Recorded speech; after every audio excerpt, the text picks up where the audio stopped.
Hello everyone, welcome to this episode of Sleep and Relax ASMR. This is a quick intro, and at the end of it we will either jump straight into the episode or you will hear an ad. I am testing a new format with some upcoming sponsors to try and get a few more deals, get you guys a few more discounts to some cool products. And anyway, there really is no need to drag this out very long. I want to say thank you as always for listening. Either enjoy the episode straight away or take a listen to the ad because you're about to get a discount to some cool products. Thank you so much for listening, and let's jump into it. If you love listening to podcasts, then you might love audiobooks too, and that's why I recommend Audible. Audible is the best app in the world to download and enjoy audiobooks, and with seemingly infinite titles, including the Game of Thrones series, Harry Potter, Lean In, and more, I guarantee you'll find the perfect audiobook for you. A great feature that'll come in handy is you can download all of your titles on any device and listen offline. This is of course particularly useful when traveling or during long commutes, and we all know it's simply a drag to sit in a train, plane, or bus with nothing to help time go by a little faster. For the listeners of Sleep and Relax ASMR, you'll get a free audiobook download with a free 30-day trial if you go to audibletrial.com/sleepandrelaxasmr. The audiobook I recommend is Stephen King's The Shining because, I'm a sucker for fiction, and there's something amazing about listening to a well-told horror story to pass time. So that's audibletrial.com/sleepandrelaxasmr to claim your 30-day trial and get one free download. Welcome to episode 184 of Sleep and Relax ASMR. This episode, I'll be talking about some of the items I was fortunate enough to receive and or purchase this holiday season, and maybe a couple items that I was looking at or thought would be cool as a gift to myself or others. Now, this is a ramble episode, which means I'll be rambling about a series of related, sometimes unrelated topics. And it'll be maybe confusing and a little incoherent, but the idea is to help you just kind of zone out, relax, and maybe fall asleep. Maybe just unplug for a little bit. It's whatever you need it to serve you. Whatever purpose you'd like it to accomplish or serve for you. So happy holidays, everyone. I'm pretty sure I've said that a few times over the last couple episodes or few episodes. Holiday season is a great time for friends and family, and it's a nice time to treat yourself a little bit. This can be in the form of maybe a getaway trip, maybe some physical toys, could be a new phone, a new tablet, candles. I mean, it could even be socks.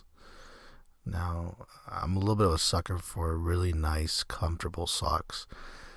Not no-show socks or ankle socks, because even if they're cool-looking no-show socks, I sometimes refer to them as ballerina socks. Those could be nice, but I really like, if I'm being honest, I really like receiving a pair of nice-looking, long, formal-ish socks, like the type you wear when you go out to a semi-formal or formal event, or maybe a business casual event. Recently I was at Nordstrom, and before you say, wow, this guy shops at Nordstrom, I don't really shop at Nordstrom. I go there every now and then because I find that in particular for undershirts, socks, underwear, they have very good deals towards this time of year. Lo and behold, they were selling these beautiful long socks for 70% off. So I purchased a pair of two at maybe, I think it was like $5, $7. I saw 70% off. And I remember thinking, that's a good deal. So I went for it.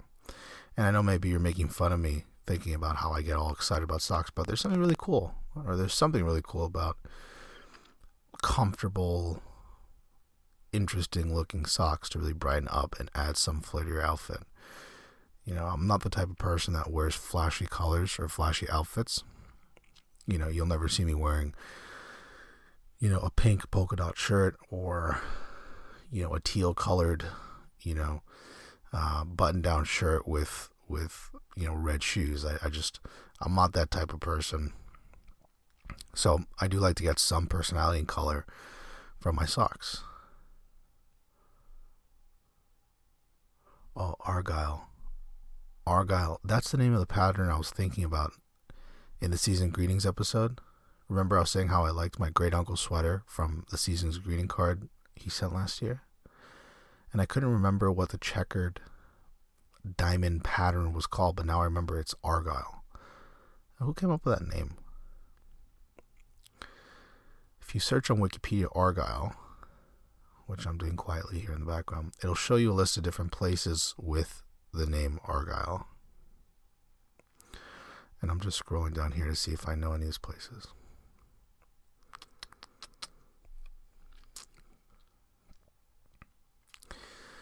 Well, one that pops out here. I spent a lot of time in the great province of Ontario, Canada, for a few years, and one of the first ones that I noticed here was Argyle, Ontario. And if you click on Argyle, Ontario, it redirects you to the Wikipedia page for Kawartha Lakes, which is kind of cool because I have spent some time in that area and nearby areas as well, including Peterborough.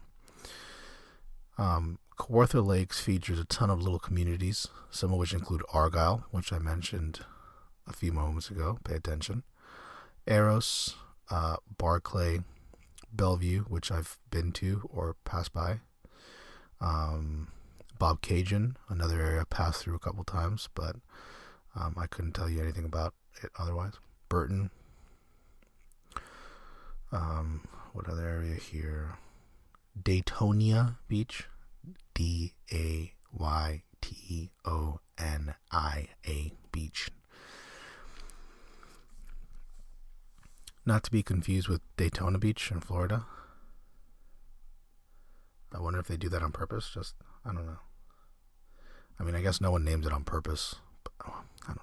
I mean, were they saying like, hey, let's get as close to Daytona Beach as possible, so maybe people visit us, because they're confused.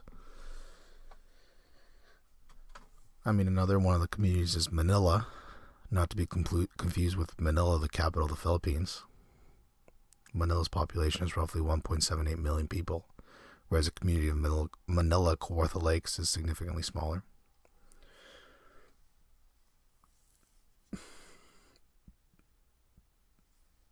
I'm looking for the population of, maybe they pronounce it Manila. I don't know. I really haven't been, never really been there. I mean, who names a city Manila? A place called Manila in Ontario, no less. And spelled with 2 L's, actually, just to add insult to injury. It's just, maybe it's a last name and someone, just who gives these things their names? Just settlers? A guy that visited the Philippines and fell in love with the place, and he said, you know what, let's just call this area Manila, Ontario. And just to make sure people know that we're the Canadian version of that city, we're going to go ahead and put 2 L's in there. It's just like Daytonia Beach. It doesn't roll off the tongue. And, there's Daytona Beach, which is, I think, pretty well known as a tourist spot by a lot of people. And do they just hope that a couple people are going to fly to Daytona Beach, Ontario, spend some tourist dollars and not realize they're in the wrong place that they were looking for? I don't want to take a jab at Manila or Daytona Beach, Ontario. I love the province of Ontario in general, and I've been across a few different cities, including Ottawa, Toronto, Peterborough, so on and so forth. But I'm not too impressed with some of the community names of Kawartha Lakes. A little misleading. Then we have Argyle, Florida. Argyle is an unincorporated community in Walton County, Florida.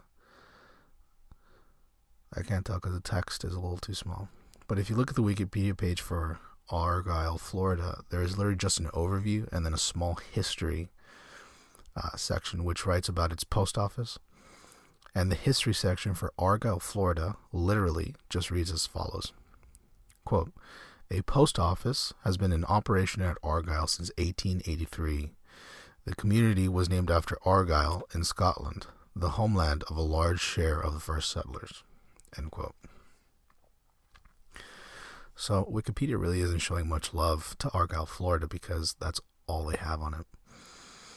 And I think I had the population somewhere here that now I just accidentally X'd it out and I didn't include in my show notes. But that's it. You know, it's a little ominous in my opinion if you just read that. It sounds like the opening remarks from a creepy movie talking about the early settlers and how they haunted town, right? You know, a post office has been in operation at Argyle since 1883. The community was named after Argyle, Scotland, the homeland of a large share of its first settlers. Legend has it the settlers still live there today, you know, something like that. But let's get back to socks. So I did buy a pair of socks from a brand called Rio Riva, which are these really lovely striped socks. They have a lovely look to them. They had a little bit of color and interest to an outfit without being too over the top or just yelling, hey, look down here, which I don't like that either in my socks. And I'll include a link to the exact same socks I bought in the show notes of this episode. It's an Amazon link. It's not I don't have a deal with Rio Riva. But yeah, you know, sometimes some socks have, you know, a driving avocado on them, or, you know, little cows and little dogs and cats. Just, and that's cool. I can appreciate the creativity and the art and the style, but me being, I'm not old. I mean, I'm in my 20s, but me being at a point in my life where I have to be taken a little more seriously, I think it's more appropriate to show up with striped socks with different colors than, you know, someone eating avocado toast on my socks, or you know, a little cartoon bear just kind of like being, you know, pattern all over my socks.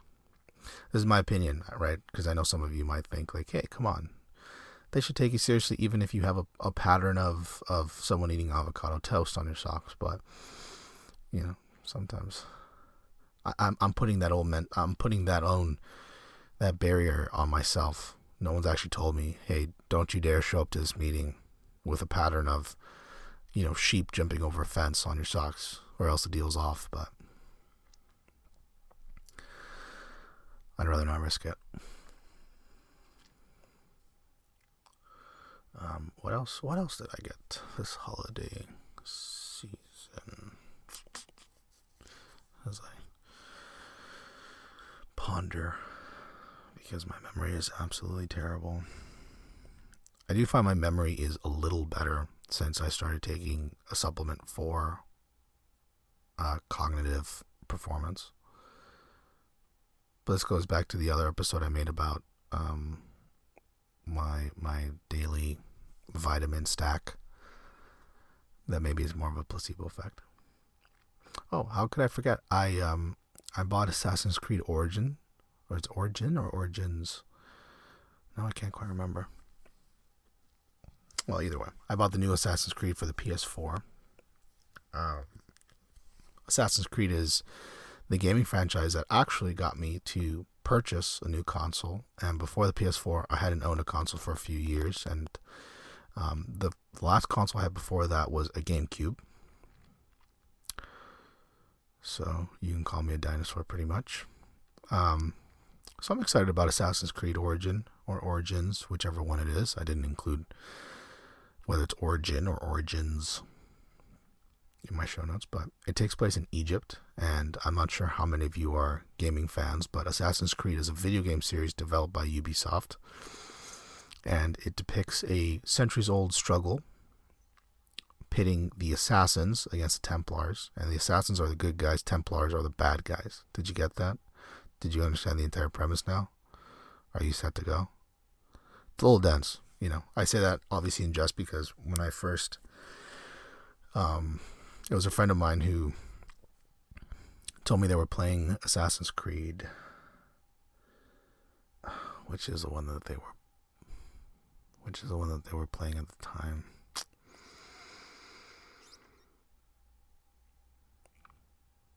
Syndicate, maybe? No, I think Syndicate is a little afterwards. Anyway, I can't remember exactly. Again, my memory is terrible. He was playing Assassin's Creed Syndicate or whatever version of the game he was playing.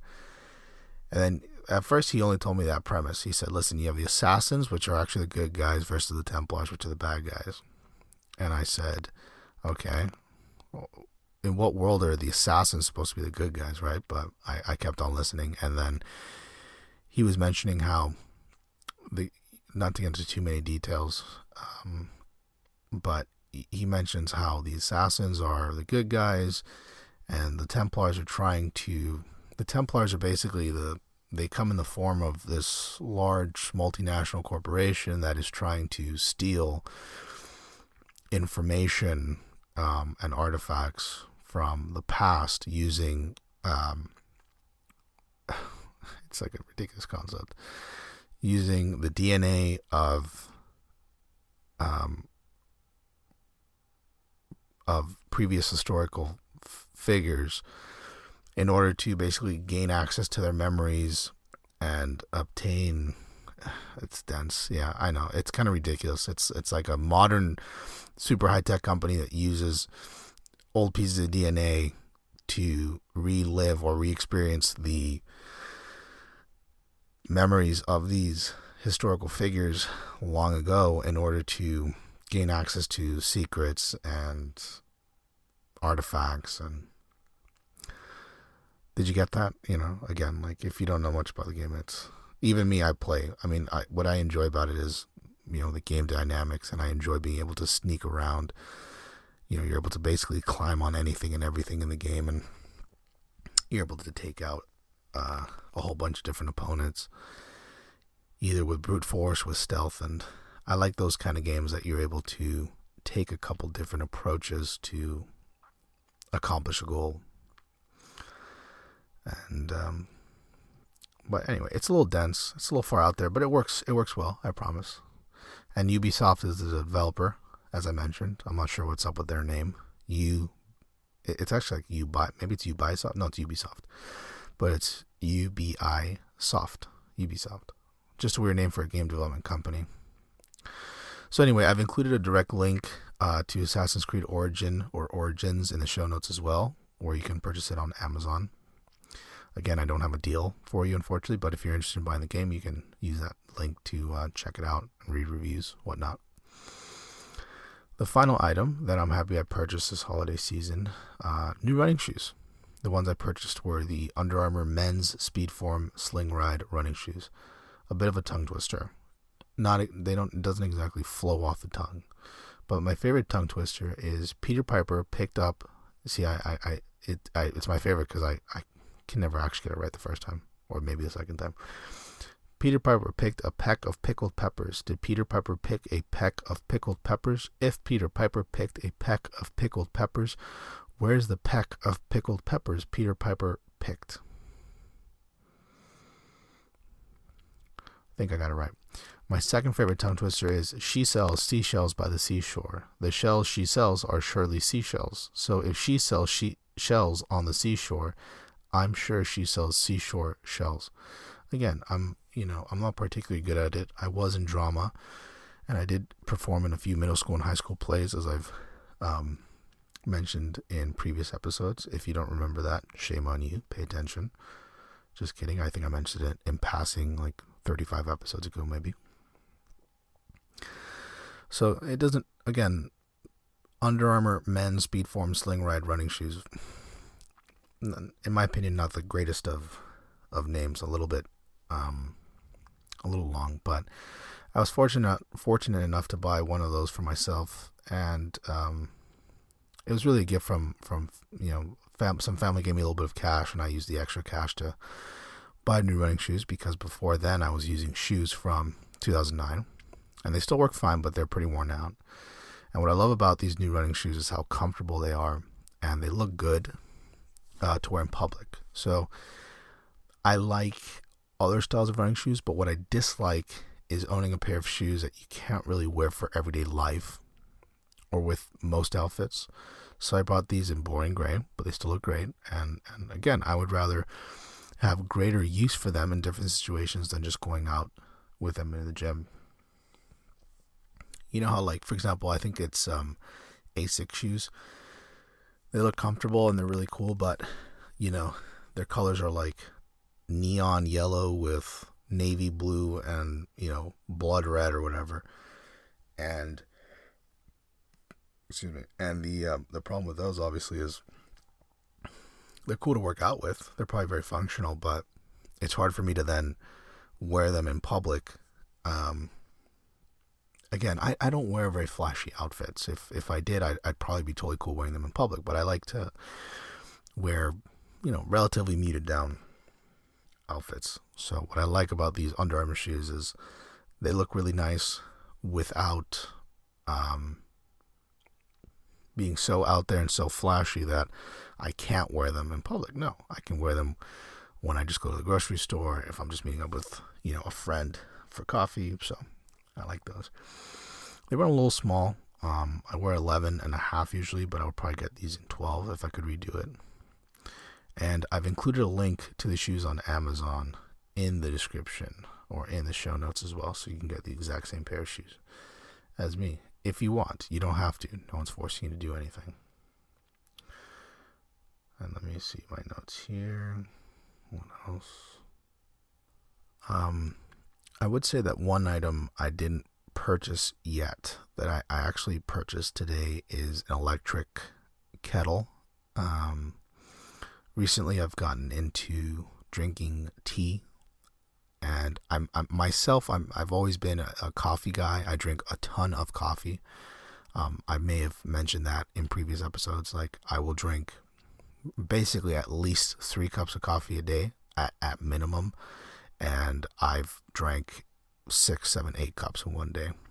Not because I need it. I love the taste of it, and I love the experience of drinking coffee, especially different types of coffee. And so I'll end up just drinking coffee without realizing until the end of the day, like, holy crap, I just drank a ton of coffee. So I've tried to drink tea as an alternative, especially first thing in the morning and right before bed, as alternatives to coffee. And I just purchased an electric kettle that'll help me heat up water instantly.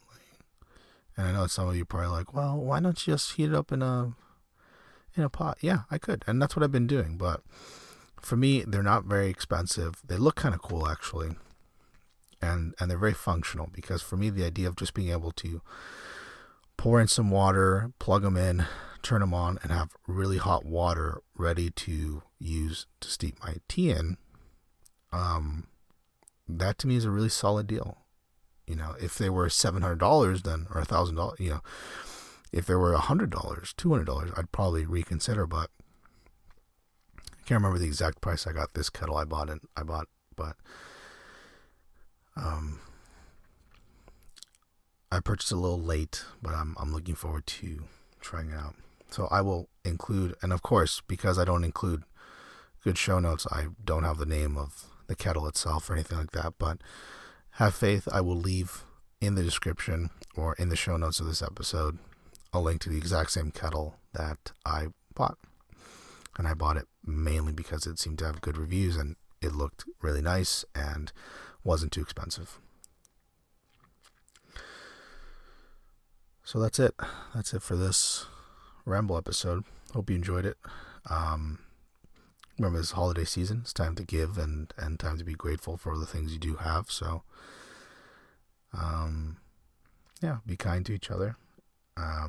If you have questions for me, comments, if you have episode suggestions, if you want to tell me you like the show, if you dislike the show, you can always email me at hello@sleepandrelaxasmr.com, Remember, you can help out the show in a very big way this holiday season by helping us via Patreon,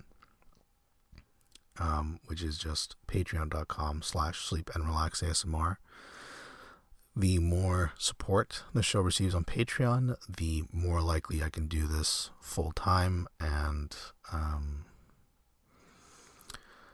potentially assemble a team so that we're releasing more and more content without sacrificing quality. So, just a consideration for you, and thank you for listening to this episode of Sleep and Relax ASMR. Until next time, and take care.